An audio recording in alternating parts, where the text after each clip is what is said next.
துரு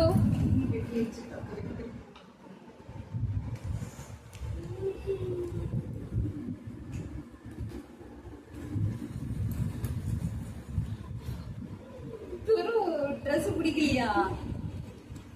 நடக்கவே முடியல அதால. ஏன் நடக்க முடியாது? டைட் ஆகிட்டு இருக்கான்னு பாரு. அது கொஞ்சம் டைட்டா தான் இருக்கு.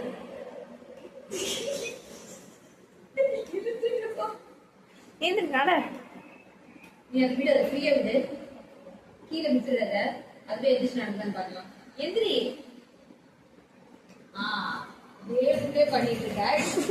ஆக்டிங் பண்ணுறது. கீழே கீழே விழுகிறேன். எந்திரி துரு. இது லூஸ் பண்ண முடியுதா பாக்குறேன்.